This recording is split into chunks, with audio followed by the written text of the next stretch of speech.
Nabi Saleh adalah salah satu dari 25 nabi dan rasul yang wajib diketahui dan diimani. Nabi Saleh diutus oleh Allah untuk hidup bersama kaum Samud yang hidup di suatu dataran bernama Al-Hijr. Ini dia kisah unta betina, permintaan kaum Samud, sekaligus mukjizat Nabi Saleh. Namun sebelumnya subscribe dan like channel ini dulu ya. Kaum Samud hidup menempati daerah yang terletak antara Hijaz dan Syam, daerah antara barat laut Arab Saudi, dan daerah Palestina, Suriah, Yordania, dan Lebanon. Daerah ini sebelum dikuasai kaum Samud, terlebih dahulu dikuasai oleh suku Ad. Suku Ad adalah leluhur dari kaum Samud dan mewariskan kekayaan alam yang luar biasa bagi kaum Samud. Mereka memiliki tanah yang subur, seluruh tanaman bisa tumbuh, dan binatang ternak yang berkembang biak dengan baik. Semua kelebihan yang dimiliki oleh kaum Samud membuat mereka makmur dan serba berkecukupan. Namun, kemewahan yang diberikan oleh Allah Subhanahu wa Ta'ala ini tidak serta-merta membuat kaum Samud beriman ke Allah. Nabi Saleh alaihi salam diutus kepada kaum Samud oleh Allah Subhanahu wa Ta'ala untuk memperingatkan mereka bahwa rahmat yang dimiliki mereka adalah hasil pemberian dari Allah yang Maha Pengasih dan Maha Penyayang.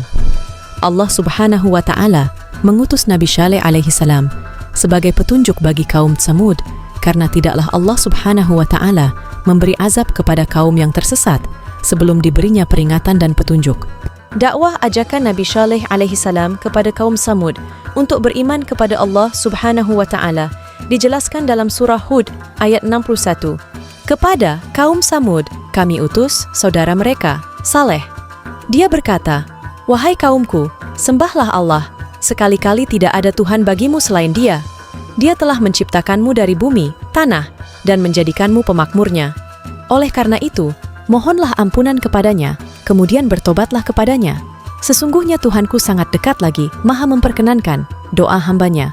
Kaum Samud melawan Nabi Saleh alaihi salam terus berlanjut. Selanjutnya, mereka bahkan berani menantang Nabi Saleh alaihi salam untuk menunjukkan mukjizatnya, yakni mengeluarkan unta dari sebuah batu besar. Barulah setelah itu, mereka akan beriman terhadap Nabi Saleh alaihi salam. Nabi Saleh alaihi salam lalu bergegas menuju tempat ibadahnya, lalu menunaikan solat. Ia berdoa kepada Allah Subhanahu wa Ta'ala untuk mengabulkan permintaan kaum Samud. Allah Subhanahu wa Ta'ala pun mengabulkan doa Nabi Saleh alaihi salam. Nabi Saleh alaihi salam meyakini bantuan Allah Subhanahu wa Ta'ala untuk menurunkan mukjizat dengan timbal balik janji keimanan kaum Samud. Kaum Samud diminta untuk meninggalkan agama dan sembahan mereka, serta harus beriman kepada Allah Subhanahu wa Ta'ala ketika mukjizat itu benar terjadi. Nabi Saleh pun berkata pada kaumnya, seperti diabadikan dalam surah Hud ayat 64, "Wahai kaumku, inilah unta betina dari Allah sebagai mukjizat untukmu. Oleh karena itu, biarkanlah dia makan di bumi Allah, dan janganlah kamu memperlakukannya dengan buruk yang akan menyebabkan kamu segera ditimpa azab." Setelah diberikan bukti nyata berupa mukjizat keluarnya unta betina, kaum Samud lantas tidak langsung beriman kepada Allah. Kaum Samud malah mengingkari janjinya dan membunuh unta tersebut yang mengakibatkan azab yang dijanjikan Allah Subhanahu wa Ta'ala akan turun dalam waktu 3 hari. Akhirnya, Nabi Saleh alaihi salam memperingatkan untuk terakhir kalinya kepada kaum Samud yang masih ingkar untuk beriman kepada Allah Subhanahu wa Ta'ala. Nabi Saleh alaihi salam menyampaikan mereka yang telah menentang Allah dan tidak segera bertaubat akan mendapatkan azab dari Allah Subhanahu wa Ta'ala. Hukuman tersebut akhirnya dijatuhkan pada hari keempat, sesuai dengan janji yang dikisahkan dalam surah Hud ayat 65. Mereka lalu menyembelih unta itu. Maka dia, Saleh, berkata, "Bersukarialah kamu semua di rumahmu selama 3 hari. Itu adalah janji yang tidak dapat didustakan. Mereka yang beriman tetap aman dan diberi perlindungan Allah dari azabnya.